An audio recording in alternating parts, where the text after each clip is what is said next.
Hello friends, welcome to my channel. तो आज से हम पढ़ेंगे गेट कंसेप्ट्स के बारे में और बेसिकली एक प्रकार का रिवीजन रहेगा। कंसेप्ट्स का रिवीजन रहेगा और साथ के साथ क्वेश्चंस देखेंगे कि कैसा क्वेश्चन उसमें से बनता है। जो गेट का एग्ज़ाम देना चाहता है ना, उसके लिए सही रहेगा। थोड़ी उसकी रिवीजन हो जाएगी और उसकी थोड़ी प्रैक्टिस भी हो जाएगी। तो इसलिए मैं अब क्या कहते हैं, गेट के कंसेप्ट्स पढ़ाऊँगा आपको आज से। तो चलिए शुरू करते हैं गेट्स के कंसेप्ट्स पढ़ना। जो इसमें क्वेश्चन आते हैं उस हिसाब से मैंने कंसेप्ट के बारे में लिखा है और क्वेश्चन भी लिखा है, उसका आंसर भी लिखा है। तो हम वन बाय वन सब कुछ देखेंगे और पढ़ना शुरू करते हैं। तो पहला कंसेप्ट सेल्फ फ्रैक्शनाइजेशन से है। सेल्फ फ्रैक्शनाइजेशन एक प्रकार की टेक्निक है ना। ये टेक्निक से क्वेश्चन आया हुआ था गेट में, है ना। तो अब इसके बारे में पढ़ लेते हैं। तो जैसे मास साइज़ जो है, जिसका ज़्यादा होता है वो पहले सेपरेट होता है। जिसका मास साइज़ ज़्यादा होता है वो पहले सेपरेट होता है और वाइस वर्सा। और जिसका छोटा साइज़ होता है, मास साइज़ जिसका छोटा होता है वो बाद में सेपरेट होता है। इसका ये कंसेप्ट है बेसिकली सेल्फ फ्रैक्शनाइजेशन का। तो सबसे पहले तो इसको बोलते हैं होमोजेनाइजेशन। होमोजेनाइजेशन में क्या होता है, इसमें टेस्ट ट्यूब में देखिए टिश्यू सेल है 800 ग्राम्स 800। इसको अगर घुमा रहे हैं ऐसे, है ना, 10 मिनट्स तक इसको घुमा रहे हैं तो इसमें क्या होगा, पैलेट बन जाएगा rich in nuclei and cellular debris. Pellet बन जाएगा। फिर इसका जो सुपरनेटेंट है वो अलग हो जाएगा और पैलेट अलग हो जाएगा। ऐसे ही इसमें साइज़ के हिसाब से अलग होता रहता है। फिर 50 मिनट्स तक इसको घुमाएंगे, फिर इसका पैलेट दोबारा क्या कहते हैं बदल जाएगा। उसमें क्या निकलेगा, पहले पैलेट में निकलेगा सेलुलर डेब्रिस। जो सेलुलर डेब्रिस होती हैं और न्यूक्लियाई जो होता है वो मिलेगा हमारे को। पहले पहले 10 मिनट घुमाने पे इसको हमारे पास सेलुलर डेब्रिस और न्यूक्लियाई मिलेगा। फिर उसके बाद 60 मिनट्स तक इसको जब घुमाएंगे ऐसे सेंट्रीफ्यूगल फोर्स में इसको घुमाते हैं तो हमारे को पैलेट मिलेगा। और पैलेट में क्या होगा, माइटोकॉन्ड्रिया होगा, क्लोरोप्लास्ट होगा। इस सेल आर फ्रॉम प्लांट। अगर प्लांट से सेल है तब की बात ये हो रही है। तो उसमें माइटोकॉन्ड्रिया, क्लोरोप्लास्ट ये देखने को मिलेगा। और फिर अगर 3 आवर्स के लिए और इसको घुमाएंगे इतनी फोर्स के साथ, ठीक है। तो यहाँ पे देखिए पैलेट रिच इन माइक्रोसोम्स जो हैं वो देखने को मिलेंगे। और प्लाज्मा मेम्ब्रेन के पीस मिल सकते हैं। सेल इंटीग्रल मेम्ब्रेन भी मिल सकती है, ऐसे मिल सकता है। और फिर बाद में घुमाएंगे 3 आवर्स के बाद, सॉरी ये तो 60 मिनट्स के बाद ये मिलेगा और 3 आवर्स के बाद मिलेगा रिच इन राइबोसोम्स। लास्ट में मिलेंगे राइबोसोम्स। तो यहाँ पे पूछा था कि when self fraction by sedimentation, हाँ तो करेक्ट ऑर्डर क्या है, from lower to higher gravity की ग्रेविट्रॉपिक फोर्स। तो ये यहाँ पे 800 जी है, मतलब ग्राम नहीं है, 800 जी है, ग्रेविटी फोर्स है 800। ग्रेविट्रॉपिक फोर्स है यहाँ पे 20,000 है, यहाँ पे 1 लाख है, यहाँ पे 1,50,000 फोर्स है।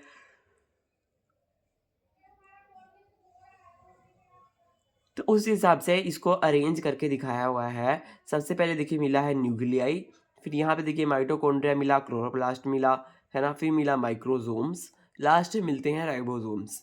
तो इसका ऑर्डर है, ये पूछ लेता है। अगर ऑर्डर कभी पूछेगा तो आप इसको कॉन्सेप्ट के हिसाब से आपको पता होगा, है ना, कि मास, है ना, मास के साइज़ के हिसाब से जिसका साइज़ बड़ा होता है वो पहले क्या कहते हैं सेपरेट हो जाता है।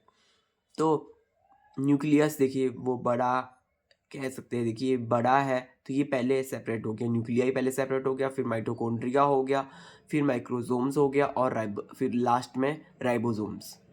ऐसे पूरा हमारा एक प्रकार की वो बन गई लोअर टू हायर ग्रेविट्रॉपिक फोर्स की जो ग्रेविटेशनल फोर्स है उससे क्या हमारे को देखने को मिल रहा है। तो यहाँ पे ऐसे देखने को मिल रहा है ग्रेविटेशनल फोर्स, सॉरी ग्रेविटॉपिक नहीं, वो तो प्लांट फिजियोलॉजी में होता। अभी हमने प्लांट फिजियोलॉजी पढ़ी तो मुझे वही वाला फोर्स अभी दिमाग में रह गया।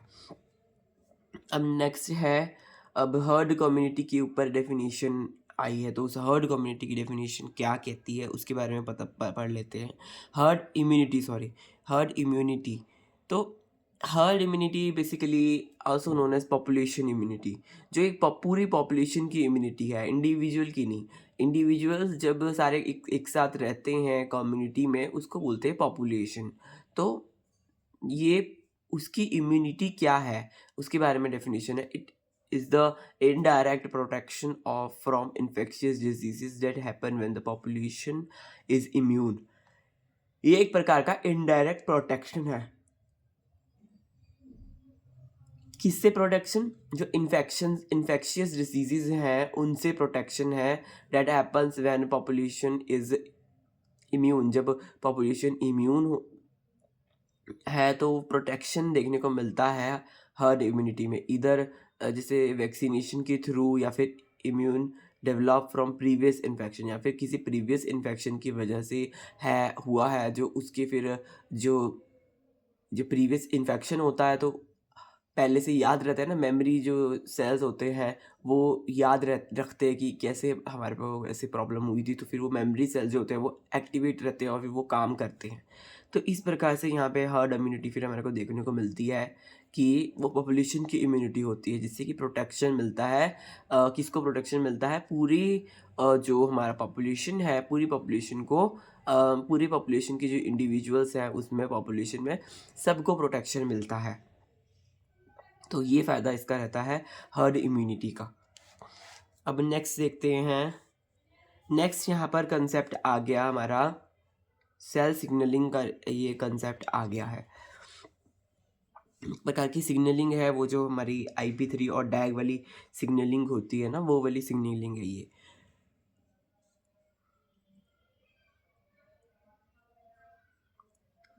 ये जो है देखिए पी आई देखिए ऐसे कन्वर्ट हो रहा है इसमें, इसकी फॉस्फोराइलेशन हो रही है ATP की एक्टिविटी की वजह से।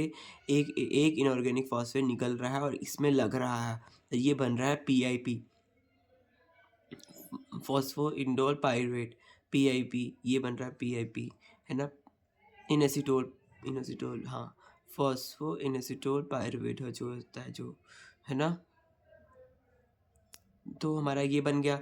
फिर बना हमारा PIP बन गया। PLC एक्टिवेट हुआ।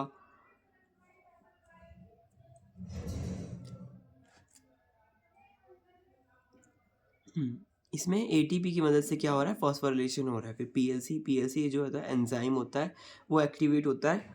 फॉस्फोलाइपेज C इसको बोलते हैं, फॉस्फोलाइपेज C। जब ये एक्टिवेट होता है तो ये क्या करता है? ये आगे जाता है और जो डैग है, डैग का जो OH है वहाँ पर ये वर्क करता है और उसको डैग PKC एक्टिव ये बना देता है, एक्टिव प्रोटीन काइनेज C बना देता है। ठीक है, तो एक्टिव PKC बना देता है। तो और यहाँ पे देखिए क्या हो रहा है, IP3 जो इनएक्टिव है। फिर देखिए IP3 एक्टिव से इनएक्टिव, और जब एक्टिव है तो वो सेकेंडरी मैसेंजर की तरह काम करेगा। फिर आगे जो फंक्शंस हैं वो अपने काम करवाएगा। फिर अगर हमें नहीं चाहिए उसकी एक्टिविटी तो हम उसको इनएक्टिव कर सकते हैं फॉस्फेटेज डाल के। एरो देखिए इधर का है। तो PLC ने क्या किया? PLC ने बनाया IP3 इंडोल पायरुवेट। ये जो IP3 है, ये किसने बनाया? PLC ने बनाया। जो एंजाइम है किससे? PIP को इसने PLC ने कन्वर्ट किया IP3 में। फिर IP3 से क्या हुआ? IP3 से आगे सेकेंडरी मैसेंजर की तरह IP3 काम करता है, फिर अपने और काम करवाता है। और IP3 देखिए एक काम और करवाता है कि IP3 जो रिसेप्टर है वहाँ से इसको ओपन करवाता है IP3 रिसेप्टर, और फिर कैल्शियम को देखिए बाहर रिलीज़ करवा देता है। ये ER है, एंडोप्लाज्मिक रेटिकुलम का ल्यूमन है। ER से ये बाहर निकलवा देता है कैल्शियम को। तो और कैल्शियम का फिर आगे जहाँ पे रोल होता है ना, फिर कैल्शियम वहाँ पे जाता है और अपना काम करता है। और अगर हमें नहीं चाहिए तो फॉस्फेटेज डालकर क्या करेंगे कि इसको इनएक्टिव कर देंगे IP3 को। Which molecules are secondary messenger produced by phosphoinositide signal cascade. कौन से मॉलिक्यूल जो हैं वो सेकेंडरी मैसेंजर की तरह प्रोड्यूस होते हैं बाय फॉस्फोइनोसिटोल सिग्नलिंग कैस्केड। जो फॉस्फोइनोसिटोल सिग्नलिंग कैस्केड है, कौन कौन से निकल सेकेंडरी मैसेंजर की तरह काम आते हैं? एक आता है IP3 और एक आता है डैग। डैग DAG डैग IP3 और डैग सेकेंडरी मैसेंजर की तरह काम आते हैं। तो यही क्वेश्चन पूछा गया था, जो कि मैंने आपको पूरा समझा दिया कि पूरा क्या इसका फ्लो चार्ट रहता है। तो इस प्रकार से मैंने आपको पूरा बता दिया है। ये एक है डैग, डाई एसाइल ग्लिसरॉल, ये जो है ये सेकेंडरी मैसेंजर है, और IP3 भी सेकेंडरी मैसेंजर है। डैग का काम है PKC को एक्टिव करना, और फिर आगे जो कैम पाथवे होता है ना, फिर वहाँ पे ये अपना रोल प्ले करता है डैग। कैम पाथवे में करता है, हाँ। तो अभी वो वाला पाथवे तो मैंने लिखा नहीं, तो IP3 इनोसिटोल वाला पाथवे है वो मैंने यहाँ पे लिखा हुआ है। फिर कैल्शियम को करता है, कैल्शियम बाहर निकलता है, और देखिए इस प्रकार से जो कैल्शियम के जो फंक्शंस होते हैं वो कैल्शियम अपने फंक्शंस परफॉर्म करता है। तो 2 प्रकार के हैं जो इनोसिटोल से निकलते हैं सेकेंडरी मैसेंजर, वो कौन कौन से हैं? एक है IP3, एक है डैग। तो आप इसको याद रख सकते हैं। अब नेक्स्ट पढ़ते हैं, हम नेक्स्ट कंसेप्ट पढ़ते हैं।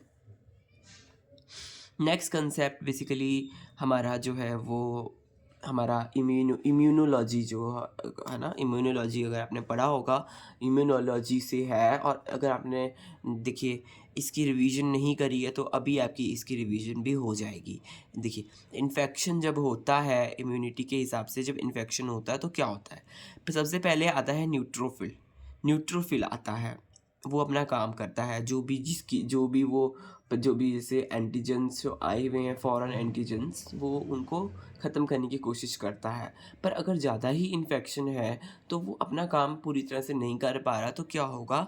वो क्योंकि ज़्यादा दूर इन्फेक्शन है ना, तो वो एक ही बार में सब कुछ नहीं कर पा रहा, तो क्या होगा फिर? अगर इन्फेक्शन ज़्यादा है, नॉट कोप अप, ये क्या कहते हैं, जो न्यूट्रोफिल्स हैं वो अपना काम अच्छे से नहीं कर पा रहे, तो मैक्रोफेजेस रिक्रूट हो जाएंगे। मैक्रोफाज क्या करता है? मैक्रोफाज जो है वो आल्सो आल्सो फैगोसाइट्स, एक प्रकार के फैगोसाइट्स हैं ये। हाँ, ये सेल को खा जाते हैं बेसिकली, है ना, खा जाते हैं। फैगो का मतलब खाना, है ना। तो मैक्रोफेजेस सेल को खा जाते हैं। पर अगर क्या कहते हैं, मैक्रोफेजेस भी क्या कहते हैं वहाँ पे काम नहीं कर पा रहे, क्योंकि देखिए मैक्रोफेजेस भी कितनों को पकड़ेगा, क्योंकि दूर तक इन्फेक्शन होगा। जैसे इन्फेक्शन अगर फैल जाएगा, फैलने वाली कंडीशन में होगा, तो फिर वहाँ पे क्या होगा कि हमें किसी और चीज़ की भी ज़रूरत पड़ेगी। वहाँ पे पड़ेगी हमारे को ज़रूरत APC की, जो एंटीजन प्रोसेसिंग सेल्स होती हैं उनकी ज़रूरत पड़ेगी। एग्जाम्पल है डेंड्राइटिक सेल। फिर आएंगे डेंड्राइटिक सेल, पहले न्यूट्रोफिल आए, उससे काम नहीं बना, फिर मैक्रोफेज आया, उससे काम नहीं बना, फिर आएगा डेंड्राइटिक सेल। अगर क्या कहते हैं, if it even not work, हाँ कौन, अगर ये मैक्रोफेजेस भी काम नहीं करे तब आते हैं डेंड्राइटिक सेल। ये किसका एग्जाम्पल है? APC के एग्जाम्पल है। APC क्या का मतलब फुल फॉर्म क्या है? Antigen processing cell. ये क्या करते हैं? ये किल नहीं करते हैं, ये डायरेक्टली किल नहीं करते हैं। ये क्या करते हैं? ये प्रेजेंट करते हैं। इट डजंट किल, जो हमारा पैथोजन है उसको ये किल नहीं करते, ये प्रेजेंट करते हैं। मतलब अपने बेसिकली जैसे ये है, जैसे सर्कल मैं बताऊं, जैसे ये है APC, डेंड्राइटिक सेल है, ये अपने ऊपर क्या कहते हैं उसको, पैथोजन को ऐसे लगा लेते हैं, अपने सर पर रखते हैं ना, सर पर रखते हैं और लेके जाते हैं। कहाँ पे लेके जाते हैं? आगे लेके जाते हैं। देखिए it doesn't kill, it present then on surface and अपने सर पर रखते हैं। हाँ, बस बेसिकली अपने सर पर रखते हैं एंटीजन जो है, एंटीजन्स को, ये जो एंटीजन प्रेजेंटिंग, बेसिकली प्रेजेंट कर रहे हैं। मतलब अब ऐसा अगर हम समझे, प्रेजेंट करने का मतलब क्या है? बेसिकली वो अपनी सरफेस पे उसको ऐसे रख लेते हैं जो है, और फिर ये आगे ले जाते हैं, T सेल के पास ले जाते हैं, और T सेल को बोलते हैं कि भाई मैं इनको ले आया हूँ, और ये क्या क्या क्या क्या कर रहे हैं, ये बाकी जो हमारे जो सेल हैं उनको ख़राब कर रहे हैं, और ये अच्छे नहीं हैं, इनको आप मार दो। तो क्या करेंगे फिर? T सेल क्या करते हैं? T सेल को जाके कहते हैं कि tell them to make antibody, और इनके प्रति क्या है? एंटीबॉडी बनाओ इनके अगेंस्ट जो ये पैथोजन है। ये उनको पैथोजन को दिखाते हैं, T सेल को दिखाते हैं कि भाई इनके अगेंस्ट आप एंटीबॉडीज़ बनाओ, तब तो कुछ होगा। देन टी सेल एक्टिव, फिर टी सेल क्या होता है, वो एक्टिव हो जाता है। जब टी सेल एक्टिव हो जाता है, 3 टाइप्स ऑफ सेल, 3 प्रकार के सेल बनते हैं। जब टी सेल एक्टिव हो जाता है तो 3 प्रकार के सेल बनते हैं। फिर टी सेल भी अपना काम करना शुरू कर देता है। जब उसको पता चलता है कि भाई ये तो अपने ही हमारे सेल को खा रहा है, ख़त्म कर रहा है पैथोजन, तो फिर टी सेल अपना काम करता है और 3 प्रकार के सेल्स को बनाता है। पहला सेल है टीसी सेल। टीसी सेल को साइटोटॉक्सिक सेल भी बोलते हैं, साइटोटॉक्सिक टी सेल भी बोलते हैं। टीएच को हम हेल्पर टी सेल भी बोल सकते हैं। टीएम को हम मेमोरी होल्ड जो रखता है, मेमोरी टी सेल, उसको मेमोरी टी सेल बोलते हैं। ठीक है। साइटोटॉक्सिक सेल जो होता है वो तो किल करता है सेल्फ हाँ सेल विच अपनी सेल को जो है, ये साइटोटॉक्सिक सेल जो है वो अपनी सेल को किल करता है। टीएम पहले देख लो, टीएम क्या करता है, टीएम सिर्फ क्या करता है, मेमोरी होल्ड करता है। It hold against happen, if it again happen then activate TC cell. फिर अगर जब दोबारा कोई इन्फेक्शन हो जाएगा तो ये टीसी सेल को एक्टिवेट करेगा। तो ये टीसी सेल अपने सेल को क्यों खा रहे हैं, अपने सेल को इसलिए खा रहे हैं क्योंकि वो अफेक्टेड हो गए हैं। देखिए वो अफेक्टेड हो गए हैं, है ना, इसलिए वो अपने सेल को खा रहे हैं। उनको कोई शौक नहीं है अपने सेल को खाने का, वो इसलिए ही खा रहे हैं क्योंकि अब वो सेल अफेक्टेड हो गया है। फिर उसको उसको ख़त्म करने की भी तो रिक्वायरमेंट है ना, उसको बाहर बॉडी से बाहर फेंकना है, तो इसलिए वो अपने सेल को खाते हैं। फिर देखिए, which got infected due to infection also known as CMI, इसको प्रोसेस को बोलते हैं। जो साइटोटॉक्सिक सेल्स जो बनते हैं और वो अपने सेल को खाते हैं, इसको बोलते हैं CMI का मतलब है सेल मीडिएटेड इम्यूनिटी। जो सेल के द्वारा मीडिएट की जा रही है इम्यूनिटी, उसको बोलते हैं सेल मीडिएटेड इम्यूनिटी। तो इस प्रकार से हमारी सेल मीडिएटेड इम्यूनिटी हो गई। और दूसरे सेल जो बनते थे वो होते थे TH सेल मतलब हेल्पर सेल। वो क्या करते हैं उसके बारे में देख लेते हैं। कि देखिए, TH सेल जो है अगर वो एक्टिव होंगे तो वो किसको करेंगे, B सेल को एक्टिवेट करेंगे। B सेल को एक्टिव करने के बाद क्या होगा, प्लाज्मा B सेल 2 सेल को एक्टिवेट करेगा, प्लाज्मा सेल्स को और BM को। BM का मतलब मेमोरी सेल, है ना। प्लाज्मा वाले B सेल्स हैं वो क्या करेंगे, एंटीबॉडी बनानी शुरू कर देंगे फिर, है ना, एंटीबॉडी बनानी शुरू कर देंगे। और एंटीबॉडी जो है वो जब बननी शुरू हो जाएगी तो क्या होगा, वो ब्लड में जाएगी एंटीबॉडी। फिर जब ब्लड में एंटीबॉडी जाएगी तो वहाँ से वो क्या करेगी, इमोबिलाइज कर देगी। किसको इमोबिलाइज कर देगी, जो इन्फेक्टेड ऑर्गन्स जो हैं, इन्फेक्टेड ऑर्गेनिजम्स जो हैं उनको इमोबिलाइज कर देगी। मतलब वो अपनी जगह में उनको कैप्चर करके रख देगी एंटीबॉडी, उनको कहीं और जाने नहीं देगी। जहाँ पे इन्फेक्शन है, मतलब जैसे इन्फेक्शन होता है ना, वो मान लीजिए वो सेल के अंदर है, वो उस सेल अगर वो प्रोलिफरेट कर रहा है, उस सेल से निकल के बाहर जा रहा है, दूसरे ऑर्गन्स में जा रहा है इन्फेक्शन, तो इसका मतलब वो हमारा इन्फेक्शन जो है वो अभी चालू है, उसमें कोई एंटीबॉडी ने काम नहीं किया। बट एंटीबॉडी का मकसद ये है, फिर एंटीबॉडी जो बन रही है ये B सेल से, ये फिर क्या करती हैं, उसको एक जगह पे रोक लेती हैं। किसको रोकती हैं, जो हमारे इन्फेक्टेड ऑर्गेनिजम्स हैं उनको रोकती है, जो बॉडी में इन्फेक्टेड ऑर्गेनिजम्स हैं, कि भाई ताकि वो दूसरी जगह जाके क्या वो ना कर सके, दूसरी जगह जाके वो इन्फेक्शन क्रिएट ना कर सके, इसलिए उनको रोक लेती है वो। तो फिर जब उसको रोक लेती है देन मैक्रोफेज कम्स, फिर क्या होता है, मैक्रोफेज आती है और वो उनको खा जाती है। मैक्रोफेज तो देखो अपना काम करेगी, ऐसा नहीं है कि भाई मैक्रोफेज, तो यहाँ पे मैक्रोफेज को काम करना आसान हो गया, क्योंकि फिर वो अब दूसरी सेल में जाते रहते तो इन्फेक्शन बढ़ता रहता। अब क्या है, इन्फेक्शन रुक गया है, उनको एंटीबॉडीज़ ने एक जगह रोक लिया है, और फिर उनको रोकने का मकसद यही है कि मैक्रोफेज आए और उनको खा जाए, क्योंकि मैक्रोफेज को आपको पता ही है फैगोसाइट्स होती हैं। तो पूरा प्रोसेस आपको मैंने दिखा दिया कि कैसे काम करता है। ये NK सेल वाला दूसरा क्वेश्चन है, इसको अभी मत देखिए, ये हम बाद में डिस्कस करेंगे। तो पूरा जो इन्फेक्शन जो किसी की कैसे यहाँ पे काम होता है, जो इन्फेक्शन होता है तो हमारे सेल कैसे फंक्शन करते हैं, वो पूरा मैंने आपको पढ़ा दिया पूरे, है ना। एक प्रकार से रिवीजन आपकी हो गई। तो अब एक बार हम दोबारा से पढ़ लेते हैं। देखिए, इन्फेक्शन आया, उसने न्यूट्रोफिल्स को लाए, न्यूट्रोफिल्स से काम नहीं बना, फिर मैक्रोफेजेस आए, मैक्रोफेजेस से काम नहीं बना, तो क्योंकि इन्फेक्शन ज़्यादा हो गया तो मैक्रोफेज तो बेसिकली ऐसे काम तो करता है, खाता तो है, बट वो वहाँ पे खाएगा, फिर वो दूर-दूर इन्फेक्शन जाई जा रहा तो इन्फेक्शन तो बढ़ रहा है, तो फिर कुछ अलग करना पड़ता है, तो फिर मैक्रोफेज से काम नहीं बन रहा, तो फिर एपीसी जो डेंड्राइटिक सेल है उनको लाया गया, वो क्या करते हैं, एंटीजन को प्रेज़ेंट करते हैं।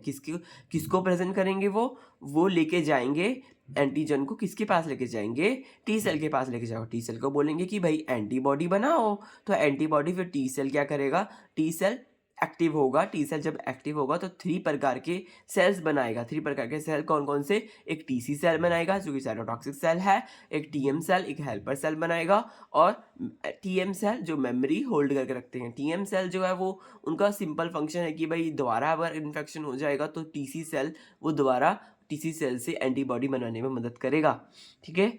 अगेन सो देन वो टीसी सेल को एक्टिव करेगा।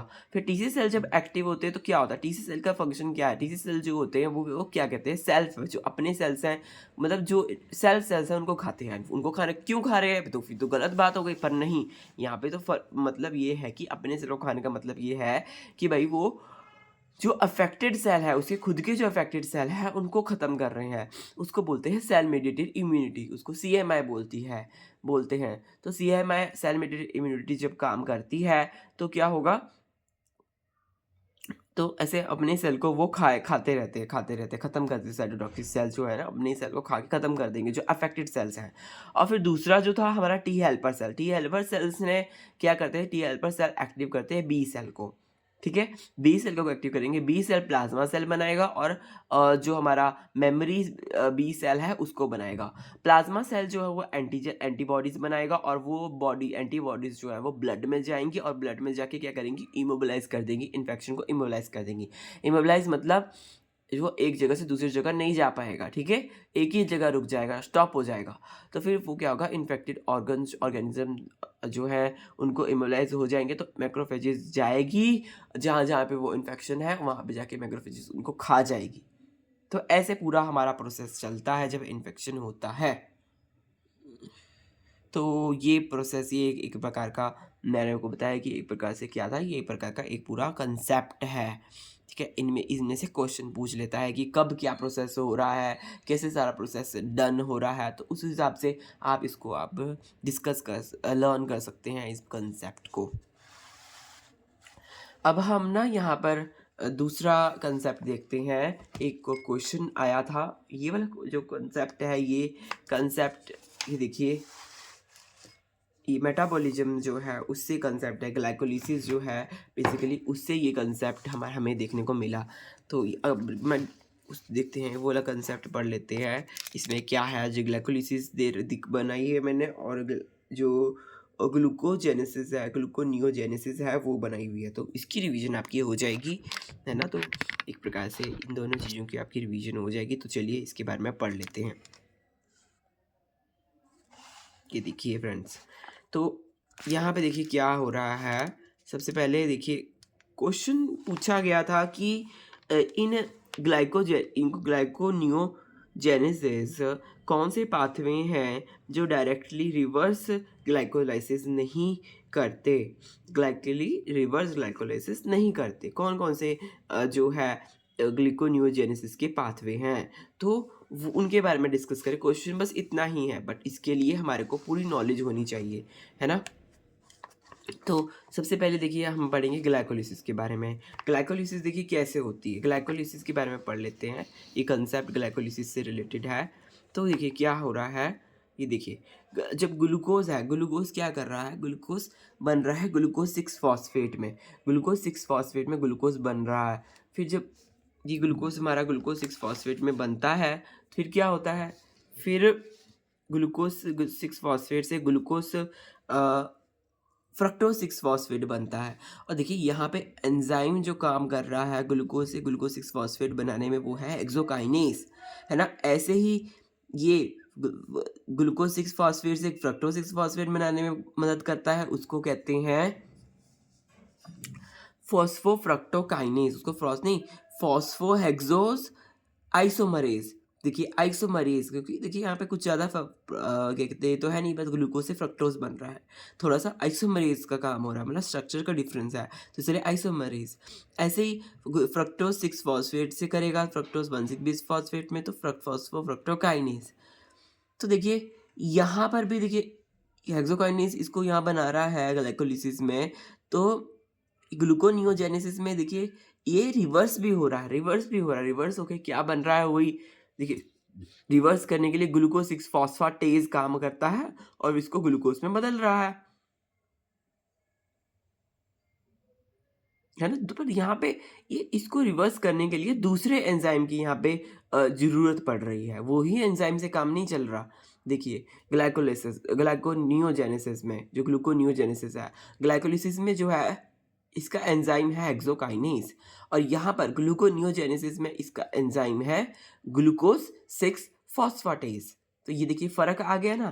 तो यही क्वेश्चन में पूछा था कि भाई कौन-सा पाथवे है जो डायरेक्टली रिवर्स ग्लाइकोलाइसिस नहीं करता। देखिए अगर ये करता होता तो यहाँ पे हेक्सोकाइनेसिस ही होता। जैसे यहाँ पे देखिए फॉस्फो हेक्सो आइसोमरेज़ है, तो यहाँ पे भी फॉस्फो हेक्सो आइसोमरेज़ है ना? तो ये देखिए ये डायरेक्टली हो रहा है इसमें।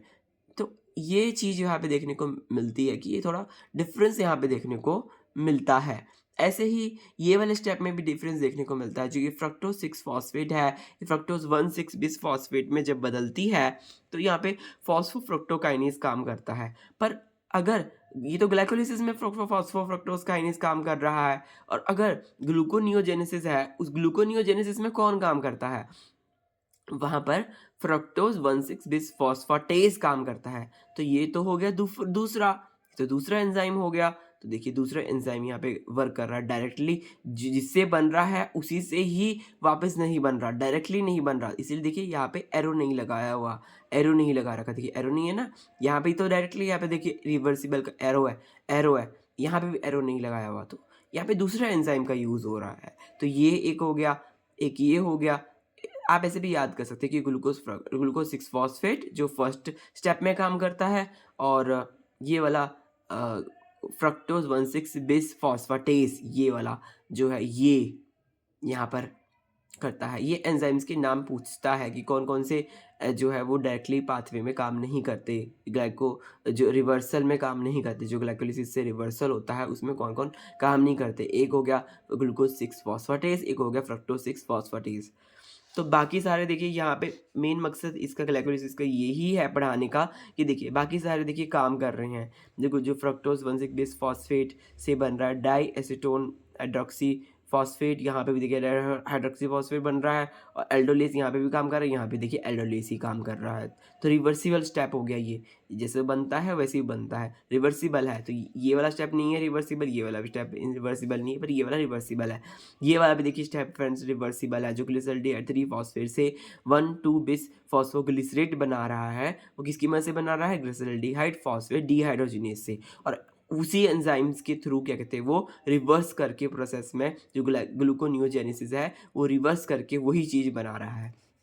फिर फिर क्या हो रहा है कि फिर देखिए ग्लाइकोलिसिस में जो फॉस्फोग्लिसरेट काइनेज है वो 1,2 बिस फॉस्फोग्लिसरेट बनाता है, नहीं 1,2 बिस फॉस्फोग्लिसरेट से वो 3 फॉस्फोग्लिसरेट बनाता है, और सेम एंजाइम से वो ग्लूकोनियोजेनेसिस में भी रिवर्स कर देता है इस प्रोसेस को, सेम एंजाइम से वो रिवर्स कर देता है।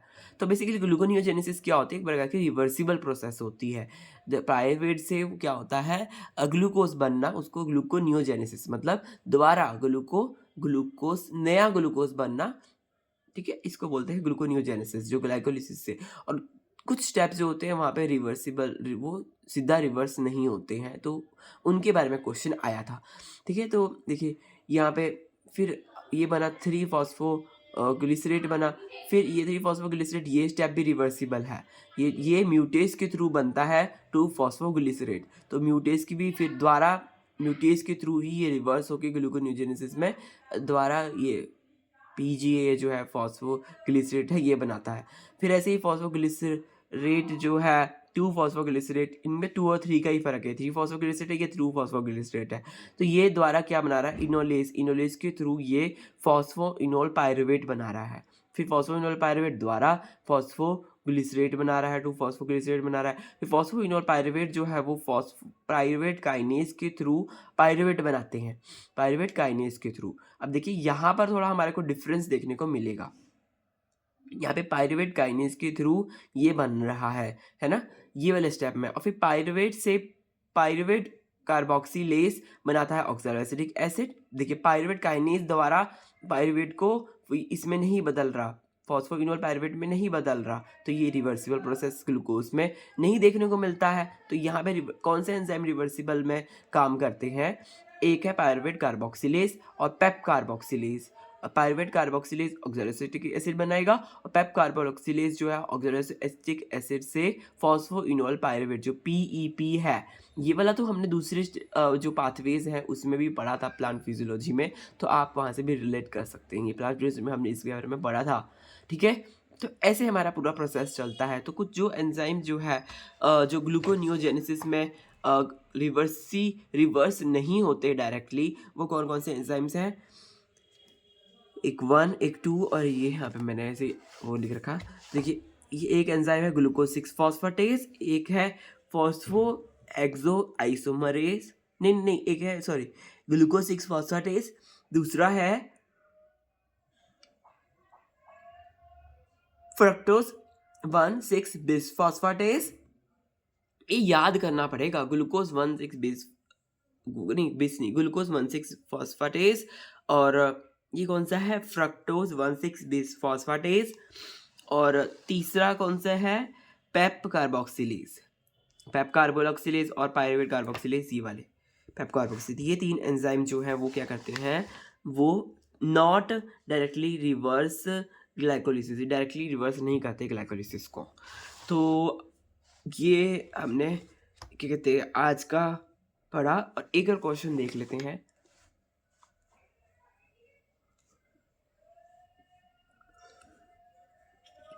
तो which of the following amino acids has more than 2 acid base groups, कौन से अमाइनो एसिड्स जो जिसके एक से ज़्यादा एसिड बेस ग्रुप्स हैं। एक यहाँ पे एलानिन लिखा हुआ है, एक यहाँ पे ल्यूसिन है, एक यहाँ पे फिनाइल एलानिन है, एक यहाँ पे टायरोसिन है। ये 4 दिए गए थे।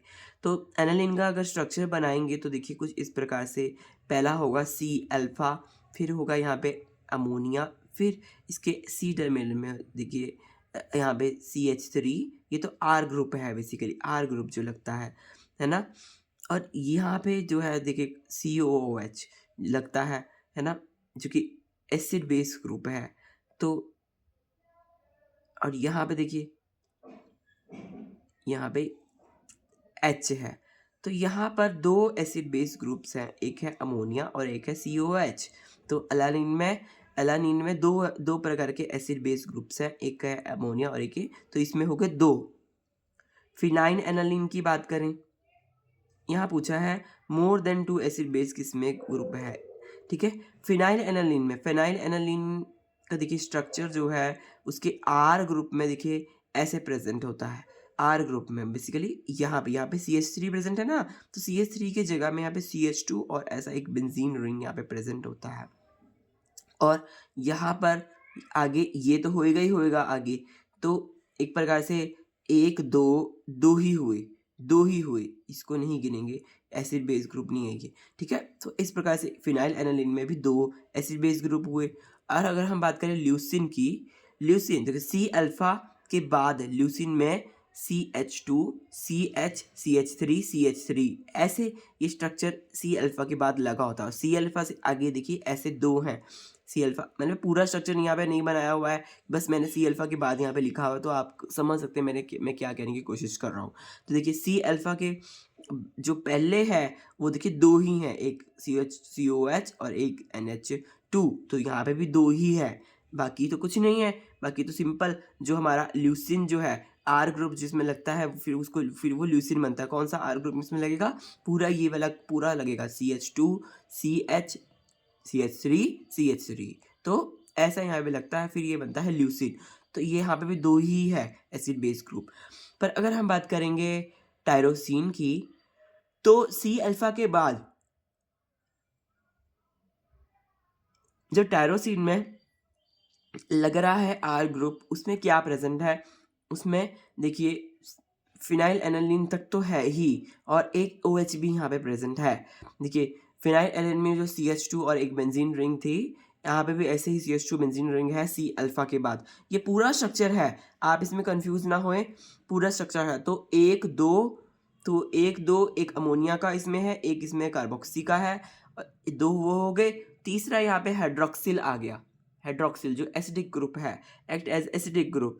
तो यहाँ पे 2 पहले से और एक ये, तो टोटल हो गए 3, तो मोर देन 2। तो more than 2 acid base group इसमें टायरोसिन में हमारे को देखने को मिल गया। तो हमारा ऑप्शन हो गया टायरोसिन।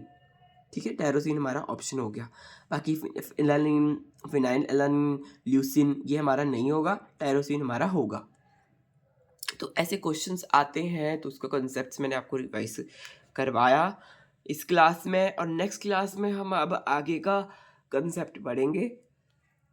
और भी जितने भी कंसेप्ट्स हैं मैं आपसे लेके आता रहूँगा, जब तक हमारा पेपर नहीं होता तब तक हम इससे डिस्कशन करेंगे, कंसेप्ट्स की थोड़ी अंडरस्टैंडिंग लेंगे, और जिसकी रिवीजन नहीं हुई है वो उसको देखिए। कंसेप्ट्स का रिवीजन करने का मकसद यही है कि भाई देखिए, ये होता है ना कि जैसे अब एक कंसेप्ट है, इससे रिलेटेड अब कोई भी क्वेश्चन आएगा तो आप इजीली कर लेंगे, है ना। आप उसको रिवाइज करेंगे कंसेप्ट्स को, तो आप फिर कई क्वेश्चन बना पाएंगे।